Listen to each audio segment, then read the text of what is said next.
So Travis, we are so excited to have you here. Thank you for joining us on Rich Doc Poor Doc. Thank you for having me. This is going to be fun. It is. So the reason we really wanted to have you here is because you're one of the co-founders of Kajabi, and it's an amazing platform that we use ourselves.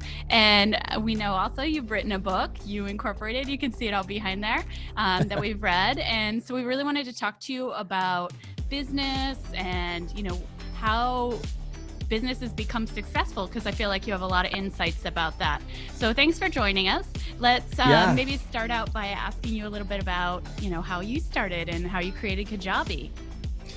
Yeah, so Kajabi was created in 2010, and it was really, it was basically something that happened after spending decades of trying to figure out how to make money on the side. I was in the software space. I did design and marketing in like online software, and I made it to the top. I mean, 6 figures, top design team, in a cubicle. And I was like, man, this is it. Like, it felt like I was in jail. Like, here I am, I've made it in my career, but I'm in jail. And I just became obsessed with the side hustle and selling things on the internet. And then I eventually met guys that were teaching how to do things on the internet. And that's where we kind of came to the point where we, after trying to build so many different websites, we're like, what if we built this thing that people could sell their knowledge? Because I believe everybody's good at something, or they know someone who's good at something, and why not monetize that? And so in 2010, we got our first batch of customers and we launched. And since then, the customers of Kajabi have made over $1 billion selling knowledge. It's crazy. Yep. Yeah, it's a whole new industry that's really exploded. And I think we're both in agreement that it's really in the early stages. And in 5 years, it's going to be totally different even than now. Definitely. I think this whole COVID thing has changed it, because a lot of people are stuck at home. And so they're now discovering how there's a lot of people out there, especially on YouTube, that can teach you cool things. And it really is that space. It's not the Harvard professor expert, it's the everyday person that is an expert at something. And apps like Kajabi and ClickFunnels and Teachable and all those apps out there help you easily turn that into a course or a coaching program or a workshop. To me, it's fascinating. Like, if I ever meet anybody at a party, or like at a restaurant, like, this is the conversation I have all the time to try to help them pull out there, what their business is. That's kind of why I wrote the book You Inc., because all of us are a business. All of us have a business inside. And there's a way to turn your knowledge and your life experiences into your best asset. Yeah. And I think, that's what we've done with our real estate. Is that's our passion. And that's why we created business about it. I'm kind of curious. So I've obviously read about your childhood and everything in the book too. Yeah. But what do you think made you be an entrepreneur? Like, what was that experience? I grew up in a very middle-class family. Both of my parents were teachers, small town here in California, on a farm. And I was always dreaming of more. Back then I stuttered really bad, so I couldn't talk. And that was like my first dream that I wished that would go away. I prayed that would go away. And I just was the kind of kid that was always dreaming that life was going to get better. And so as I saw my parents struggle with money, even though they had plenty of money, they were just bad with their money. I wanted to figure out a way to solve that. I hate that my dad always had a fixed income and that he was always stressed about it. And I remember, like, at 9 years old, wishing I could find a way to solve it for him. And so I just set out on that journey, like, where does money come from? How do you make money? I would even pray, like, God, show me something. Like, give me an idea, like Henry Ford or Thomas Edison. Like, give me some kind of idea. So I've just always been in that space of questioning everything and trying to figure out what are the components that make money. And now that I've, been in this business for a while, I see it as it's such an enjoyable thing, and it helps so many people. When you can figure that out, you help yourself, like I have with Kajabi, but then those customers have made over $1 billion. I've met people at events that became millionaires because they found Kajabi. And I love that here I was, this kid, on that farm that had this crazy idea that eventually, turned into that. It's such a cool, like, idea of a dream and the whole cycle of life. It's the contribution too. Yes, that's fulfilling to you, clearly. So that's beautiful. So one thing that I read in your book that I thought was really, really helpful for any person thinking about creating a business, besides, of course, the idea that your business is inside you, right? Yeah, That yeah. everyone has a business and you don't need anything from the outside. You just need to trust yourself and look at what you're passionate about or problems. So let's talk about the 4 Ps, if you don't mind. Yeah, for sure. I mean, the one thing I will say about making more money, it's all about reading and learning more. I love how you guys call this rich doc, poor doc, because Rich Dad, Poor Dad, that book is what finally defined my life, because my dad was the poor dad and the rich dad was other people I just saw in the world. And it just made me realize that changing mindset's a big deal, and that's really what You Inc. is about, is changing your mindset, because you have an asset right now. A lot of people are going to have all kinds of excuses like nobody's going to pay for that, why would anybody care? And I'm also in a position where when I was running Kajabi, it was always about selling knowledge, selling courses. Now I've taken the UE concept and made it into a concept that you could invent a product, you could create a service, you might create an experience. There's all these things that come. And what I did is I tried to define 4 areas of knowledge that you have from life experiences, and I call them the 4 Ps. The first P is profession. And that's your job. That's the easy thing to realize, oh, I could teach accounting online, or I could teach CPR online, or I could, teach how to become a fireman. Those are the simple, concept of profession. But there's people, especially in the You Inc. book, that took a different twist on it. And I've also tried to define that formula, but the way they did it was, like, for example, there's a guy who's a paint contractor and he paints homes, and he was an expert at doing paint matching. So instead of making a course for homeowners to do paint matching, he made a course for other paint contractors to learn how to upsell paint matching. So then he taught them the skill and he taught them how to make money from it. And that's where things at your profession, if you can help someone make more money at their job, maybe get a promotion, maybe start a business, you'd be surprised that what you do every day could be very useful for someone. There's another guy that he was really good at Microsoft Excel. He worked at this accounting firm, and he would always make these formulas, and he started doing this blog where he would give them away for free, these little formulas in Excel. And then finally he started to sell them, and now he doesn't even work in a cubicle anymore. He's selling, like this, I think it's called Excel Academy. It's also in the book too. But it's just, he took that thing, that task at work that he was really good at. And the thing I always say is, what do people always ask you, to do when you're at your job? Or what comes so easy? You're just like, man, this is so simple, and everybody else struggles with this. Or has there always been a problem that you wish someone would solve? So many businesses are based on a problem that the person has first, and then they go solve it, and boom, it becomes a business. Just like with Kajabi, we were trying to sell digital knowledge online. One of the things was Kenny had, my co-founder had created this kids car wash with all these like PVC pipes and sprinkler heads. And it was like a car wash for your kids' bikes. And instead of, selling that as a product, we sold how to build that. But when we went to put that on the internet, it was so much trouble. It was like, this is back in 2009. We had to connect to a host and then get WordPress and then get a plugin and then get a merchant account and make sure that it ran into our bank. It was so difficult that's kind of what sparked the idea of a Kajabi. So when I'm talking about these 4 Ps, you might actually have solved something in your business that nobody else knows how to do. Or right now, it's just a huge issue. Maybe it's an inventory issues, because right now I coach a lot of people when they want to start a software business. And a lot of it has to do with, man, I wish there was something that would manage this inventory and that patient information or whatever it is. You never know, that might be the next big thing. I mean, that's what I love about, business and the internet. But anyways, that's kind of long-winded for the first P. But the next one is passion. So this is something that you love to do. This is like, you might play golf, you might surf, you might mountain bike, you might fly drones.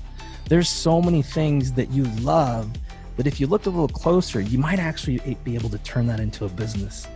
And there's this example, especially with drones, like this is kind of an older thing now, but like 5 years ago, when those first came out, there was guys that were teaching how to fly drones, how to use drones to like do, surveying and real estate. And your hobby could easily become your business. Another one is there was this group of people that did calligraphy, and they made like $800,000 teaching calligraphy. Like it was their hobby, it was their passion, and they turned that into a course. So it's just incredible, like the things that can become a business. The last two, I'll kind of combine them here, is a problem and a pain. And I noticed that on Kajabi, that happened a lot. Like someone was in debt, or someone, went through a divorce or a bankruptcy, or maybe they lost their voice. There's quite a few people like voice coaches that teach you how to rehabilitate your voice. And I know that was kind of the long-winded version of it, but that exercise starts helping you open your mind to, there may be a business right under your nose right now and you don't know it. So I love taking people through that. Like I said, I meet you at a restaurant, we're talking, we'll start talking like this. So yeah, I love that, because so many of our listeners are doctors, and we have a lot of pain points taking care of patients in the hospital. And one of the issues I think in the hospital industry and for doctors is, how do you monetize all this knowledge, all these problems? And like you said, there's a lot of pain points. How do you monetize that? And I love this idea. I think anybody listening, there's definitely an idea out there that you can monetize. It's just a matter of sitting down and talking it through with your friends or whatever, and going through some of these exercises. I think it's amazing. So yeah, I mean, like in the book is another physician. He did like weight loss surgery, Dr. V. I don't know if you guys have heard of him. He's like one of the experts in weight loss surgery, and part of his reason to success is because he would train someone how to deal with going through that surgery. And now he doesn't even do surgeries anymore. All he does is that. He just coaches someone who's going through weight loss surgery. Like, what if the procedure you're doing, you could turn that into some kind of digital product and then make money, while you're working or while you're on vacation, or maybe you could retire? Because I've heard, me not being a doctor, I don't know, but I know it can be a very difficult process of working a lot with lots of debt and lots of stress and lawsuits and healthcare. There is another world, and the world needs this. Like, people need that knowledge that there may be, just like Dr. V did. It's incredible that he was actually more helpful by stopping doing the surgeries and reaching more people. So instead of doing however many he did, and he did a lot of surgery, he's now reaching tens of thousands of people and helping improve their success rate. Yeah, for some of the people who are hesitating, what we always say is that, you really have to look at it as it's your responsibility to go out there and share your knowledge. Don't just assume that, nobody's going to be interested in this. That's not true at all. It's your responsibility to go out there and share what you know. Yeah. And you talk a lot about niches and really getting narrow. Can you explain a little bit of that to our listeners, sir, as well? Yeah, for sure. I think sometimes people are like, well, nobody wants to know that, or the audience is too small. Sometimes the smallest audiences are the best audiences. There's a lady in the book she won this photo competition, and it was some kind of an international photo competition. I don't remember the name of it. And she became a judge after she won it a whole bunch of times. And as she was a judge, she noticed that the contestants didn't do a very good job of entering the contest or knowing what to do. So she said, hey, I'll teach a couple of you how to do it. And so she created a small course, and pretty soon she had quite a few students, and the pool of people was like 3,000 people. And she made 6 figures doing that every single year, just by saying, here is the masterclass on how to pass, how to win this contest. And it's crazy, the small niches that you might find, especially when you can add that value because you've gone through it, or you've won it, or you've solved it. It's worth trying. And with the internet, it doesn't cost anything to start out. I mean, you could start a small Facebook group if you want, just about that subject, and see if anybody's interested. That's free. I mean, you don't have to spend a bunch of money or make a huge giant course. There might be something else that, that voice inside of you is trying to tell you, because I always think there's something inside of us trying to tell us, hey, you should go help this person, or hey, maybe you should go invent that thing and, build that thing. I just always think that way. And I hope other people have that voice sometimes, or at least they're willing to try to listen to see if it's there. But yeah. And not only, in this new world, right? Your audience is not just the people around you, or even the people in the United States. I mean, it could be the entire world, right? And you're on the internet, you're out there. So, you know, you might think it's a small niche, but no, it's actually probably a lot bigger than you think.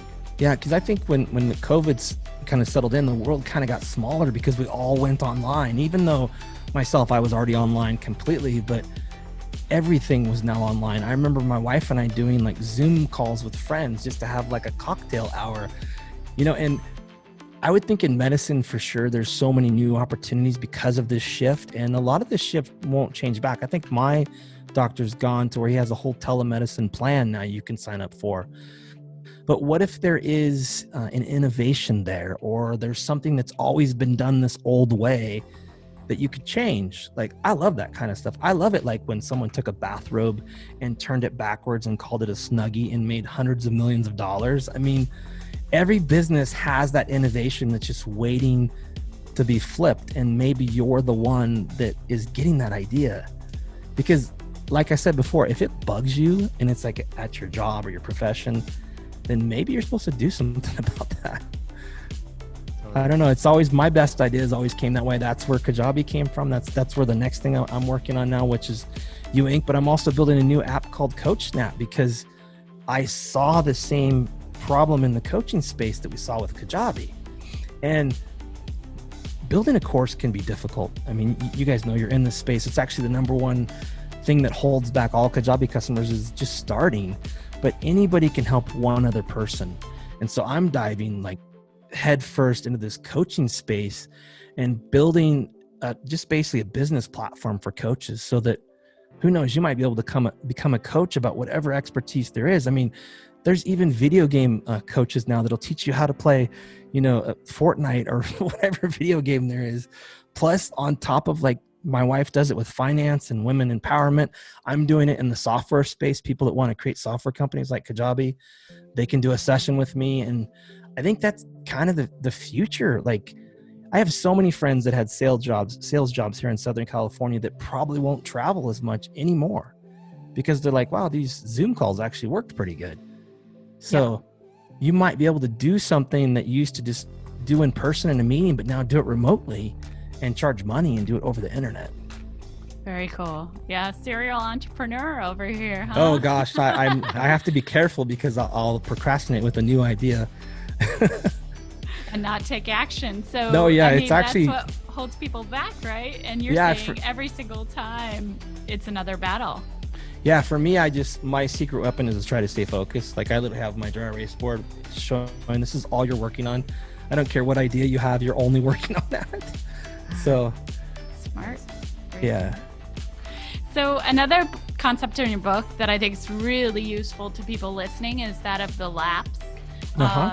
And so I was hoping you could kind of explain it to people, and I'm sure I have a lot of questions to stick in there. Sure. I mean, this is a good example for someone that wants to test this out. You know, the concept of lapse are, it's just, as you get started, you're going to start out really simple, and they basically stand for, the L stands for like a landing page, and then it's like awareness, and then some kind of product or something you can give away. And I hope I don't botch these because I haven't read that in a while. So I'm trying to do this all from memory. That's okay. I got them written down. I can help you. Good. So you might have to come back. But the idea is this. Let's say that you're getting an idea right now and you're like, oh, this is like the checklist for weight loss surgery. Let's use Dr. V as an example.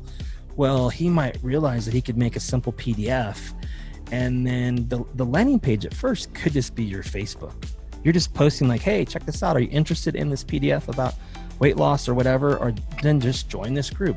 So it's really about just giving away free content, free value, and creating awareness. Like awareness is the very first part of all of this is, wow, Travis is an expert at building a software company. Oh, cool. And he just showed me this infographic about how to have a good idea or how to hire a team.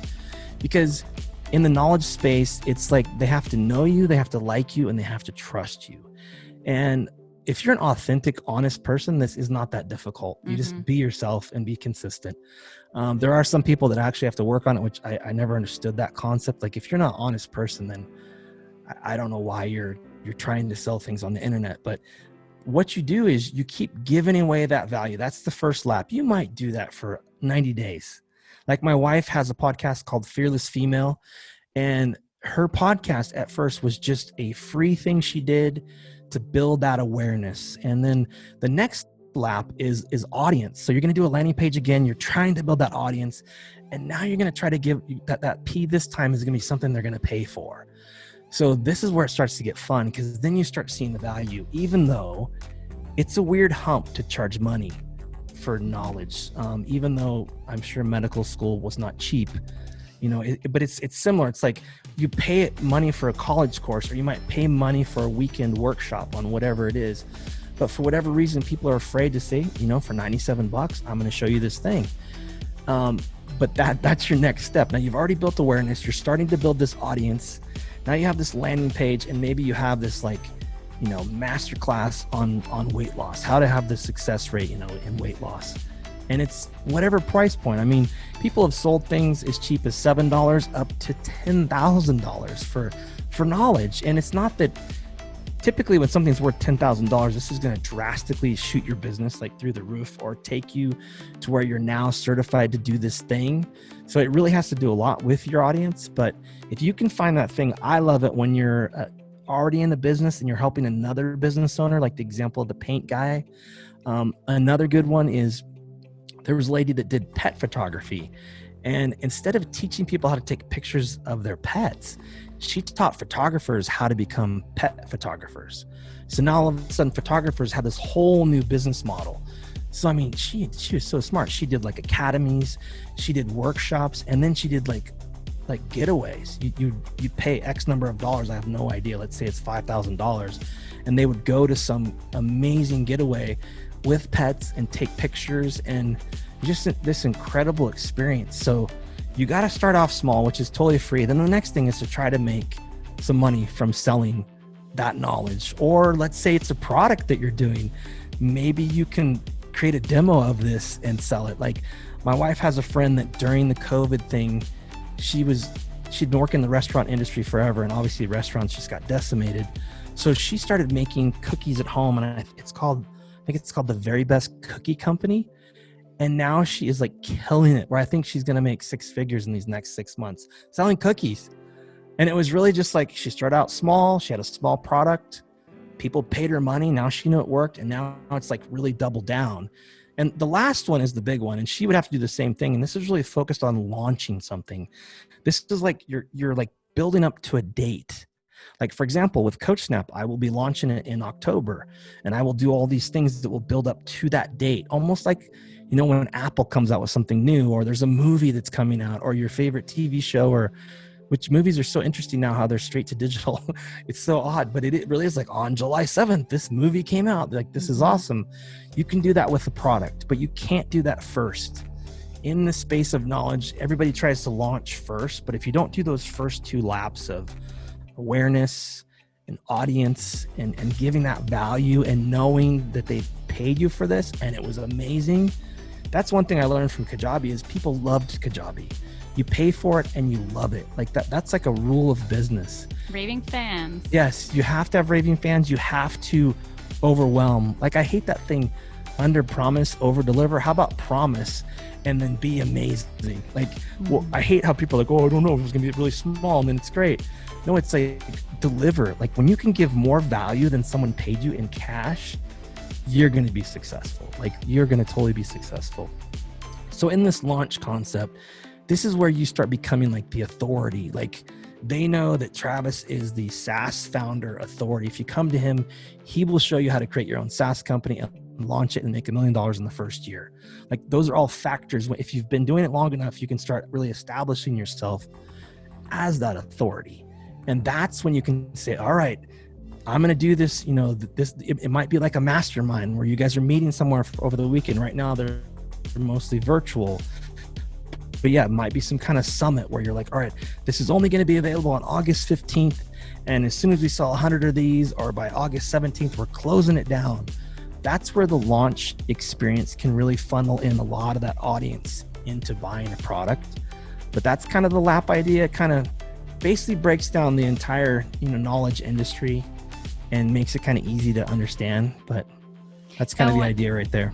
I love that. And then one of the things that I found surprising about yours is that it really ended in the mastermind. But I think a lot of people think, oh, I'm going to start out and I'm going to create a mastermind. But in your lap concept, it really, you have to build that audience and have them engaged and give them products for free, and then give them a paid product, and then launch something like a course. And then you move to the mastermind kind of towards the ends. Once you have those raving fans who have gotten so much knowledge from you, now they're kind of moved up and they're more willing to participate in community a lot more. It's your tribe, right? Yes. They're wanting that community, if anything, because now, especially this happened with Kajabi, like Kajabi Heroes. That was a concept of, if you made $1,000, you're a Kajabi hero. And I think I actually saw your husband's backpack. That was how I was like, oh, he's a Kajabi hero. Yeah, but it's really... let's talk about this, because I think this is a really brilliant thing. Yeah, it's about community, and people want to be part of a community, especially when it's like exclusive or earned. Like, to get that, you had to make it to a certain level. And that really works well when you can add that to your business, that ownership, that community, that sense of, it's almost like a family. That's what I think that Kajabi was able to get to at some point. And that's not easy to do, but you have to try to find a way to do that. With Kajabi, that was out of necessity, because we were trying to figure out, okay, let's try to figure out who's successful, who's not successful. Because in software, people sign up and then they leave, and that's called churn. And in the software space, it's so frustrating, because you want people to stay and be happy and make money. And we found that if they made it to $1,000, they never left. And so we were like, all right, we're going to do everything we can to figure out how are they making $1,000, and teach every single person how to do that. And then eventually the concept of the Kajabi Hero came out. And that's actually what inspired my book, because I started interviewing the Kajabi heroes, and their stories were like incredible. Like, I would get goosebumps, or we would both get emotional talking about, this person went out there and shared their knowledge, and it changed people's lives, like saved marriages. You know, husbands or wives were able to quit and then go into business together. Like, all these great things were happening, and you got to find a way to do that in your business. The raving fans, the true like following. And I think everybody should find a way. Any kind of business should be able to do that. Yeah, for those people who are listening and don't know, I mean, Kajabi has created this community of heroes, which are essentially the successful people who have achieved certain revenue numbers. And once you hit a certain revenue number, you get, they celebrate that with some, and they send you some swag. Yeah, and so it's pretty smart. Yeah, it's really smart. The first time I met Travis, I had a Kajabi backpack, and it was just so funny, because like, I didn't know who Travis was. I mean, I knew that he was was part of this community, and I attended, and I just met him, and then it was just through the conversation, and I guess I made a turn, and he saw the bag, and that's how we realized, oh wow, this is Travis Rosser. Yeah, and Kenji, I mean, he's so excited when we get Kajabi swag. Like, I am. I mean, it's like. Yeah, it's a good example of gamification too. It's evolved so much since I've been there, because I sold Kajabi, my ownership, in 2018, so I'm not involved at all in day to day. But yeah, it's cool how it keeps going to other levels. And if you could find a way in your business to do that, where their success is being celebrated, and as an owner of the company, you're benefiting from this, because you're going to stay with them forever. And that's what we all want, is loyal customers that you can keep. And that's why the mastermind concept works, because they already got something for free, then they paid you a little bit, then they paid you a little bit more. And if they keep getting results from you, and they keep liking what they're learning, or fixing, or whatever it is, they're gonna ask you for that. Like, in my wife's Fearless Female, like, she's at the point now where like, when is the next mastermind? Like, when is the next? And I think this next 90 days, she's doing like a pretty intense virtual one, and she's kind of excited, because it's gonna have virtual meetups once a month, and then a big like almost mastermind, but all virtual. And before COVID, you would do that with like a nice like local event, and there will be a day when we get back to that, but that works really well too in your community. Like, for example, we met at the Tony Robbins thing, then we met at that investing thing, and that was all based on being at that event. And man, there's so many cool things that can become events. Like, for example, the lady with pet photography. I mean, she's traveled all over the world and she's made 6 figures at a time doing that. Like, what if you could take your hobby or your profession or that thing you've solved and turn it into a way to vacation for free and make money at the same time? It's pretty awesome. Yeah, that's awesome. We've been thinking about buying an Airbnb. So it's so funny, like you're talking about vacation for free, because we have the status called real estate professional status. And so if we buy a property like that, we can actually write off a lot of the property value with depreciation and write off, furnishing it and everything like that. It's like taking a vacation for free.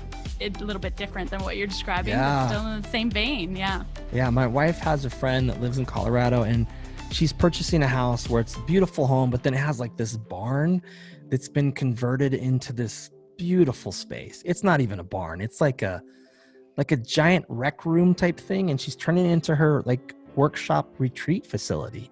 So after she does her coaching, at the end of the 90 days, they can come to that place. And I always thought that was cool. I remember I heard a long time ago about an executive that traveled all the time.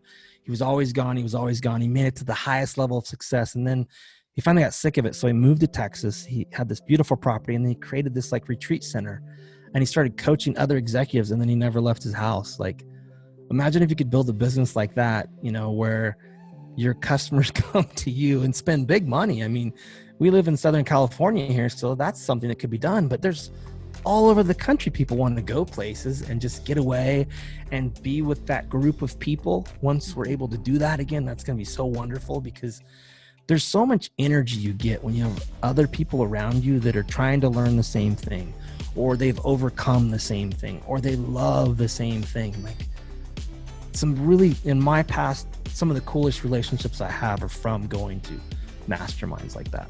Yeah, and you're going to love this. I mean, we have a real estate course, and then after our students finish that real estate course, they have an opportunity to join our membership site.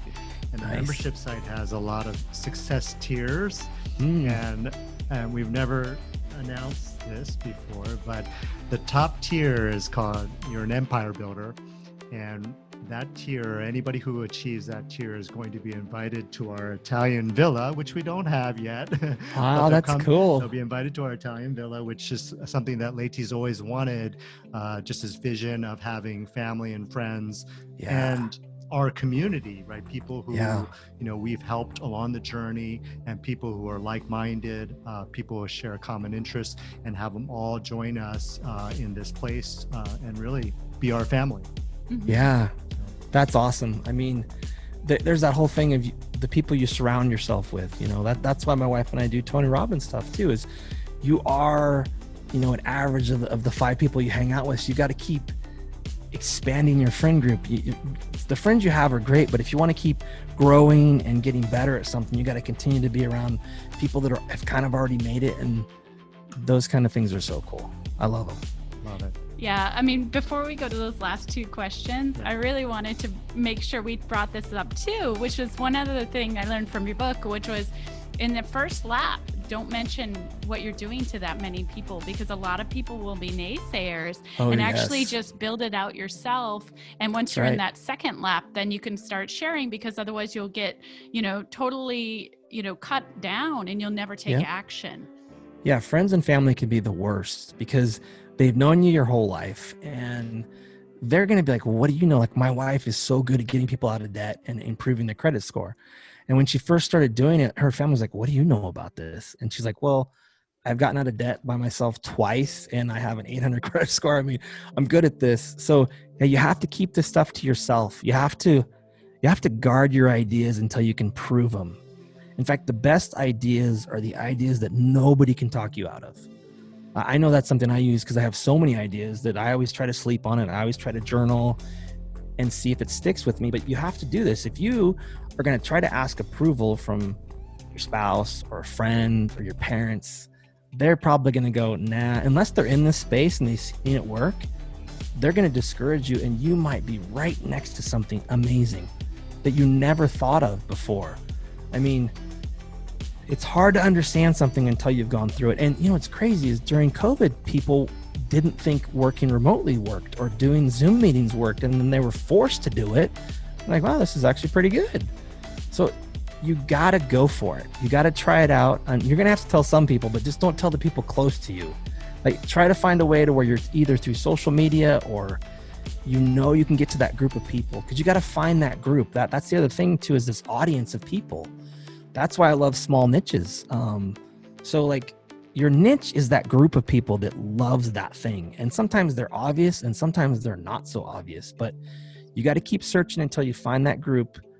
And then they're going to ask you, for your product eventually. Yeah. Great advice. Awesome. Well, we always finish with our podcast with 2 questions. And, as you know, our podcast is called Rich Doc Poor Doc. So what is your definition of rich? Yeah, to me, rich is freedom. Freedom to do what I want to do, like for my family, for my future, for the weekend, to be able to go to Bora Bora or to go do that or to buy that villa. Like, I love those big dreams. And then to me, rich also is legacy. Like, I want to leave something behind, and not a bunch of money for my kids, but the legacy of going for it and really trying and expanding, because I'm this kid from a small town that stuttered. I should not have been a successful entrepreneur, but I was. And I want to keep that, to me, as being rich also, is knowing that I can keep trying something and figuring it out until it works. And obviously the money that comes from it is wonderful. I'd rather be rich than poor every day, because so much freedom that you get from that. Awesome. That's amazing.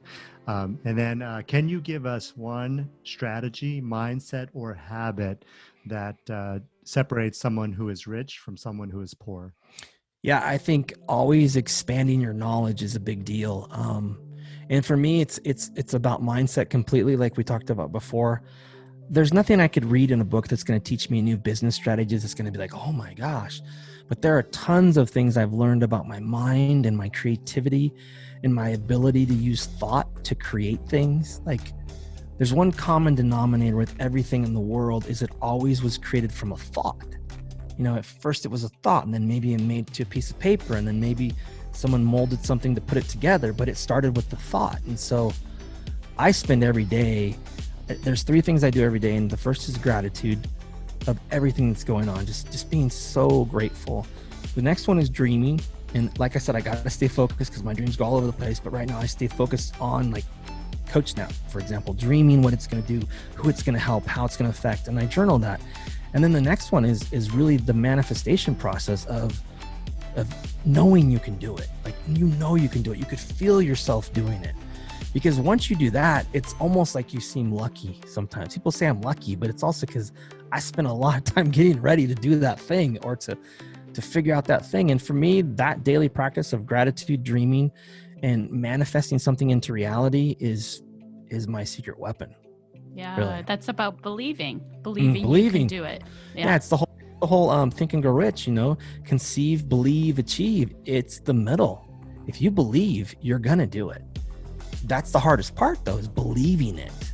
And this whole process of meditating on this future to where you did it, it's mindset. It's like, how you look at a car and you're like, oh, that's a cool Mercedes. And all of a sudden you see that Mercedes everywhere.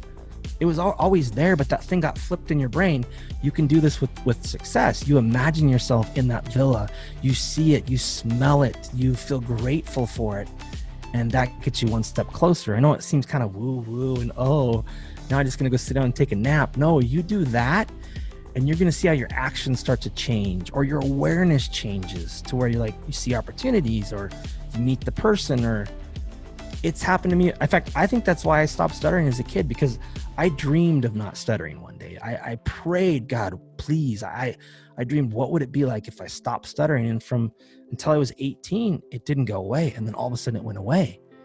And the same thing with Kajabi. I had that dream of a Kajabi, and then it happened. And I'm going to just keep doing that. Just keep creating great things, because it's so satisfying and it's so incredible to see the results. Yeah, I hope everyone who has been listening to this podcast to this point has seen this pattern in a lot of the people we've interviewed, because it's a pattern. you believe you can do something, you go do it. I mean, every single successful person has it. Yeah. Really. And it starts in here. I mean, it really does. I talked to a friend the other day and he was making a joke. He's like, I wish I could be retired like you. And I'm not retired, and I said, you could be. And he's like, no, I'm going to be working for at least 100 years. And well, he's right. If you say that, you're right. But if you say one day I'm going to figure it out, one day that gets you closer. But if you always turn your mind off, then you are going to get what you ask for. It won't magically happen. And all of a sudden, like, oh, this is great. I didn't see this coming. You have to plan for it. Amazing. Thank you. That was so helpful, thank you. Travis. And thanks for being with us and sharing everything. And then do you want to tell people how they can get a hold of you if they want to reach out? Yeah, I mean, I'm on social media. Just look up Travis Rosser. You can also find my book on Amazon, You Inc. It's the one with the black cover. Someone else wrote a You Inc. a long time ago. And then also check out Coach Snap. I'm going to be launching this fall, and it's going to be really cool to watch. It'll be similar to 10 years ago when I launched Kajabi, kind of starting from scratch again. And I'm on that journey of trying to help as many people as possible. So it's going to be fun. Love it. We'll definitely be checking it out. Yeah. Okay. Well, thanks for joining us, and I'm sure we'll see you around at another event. Thank you.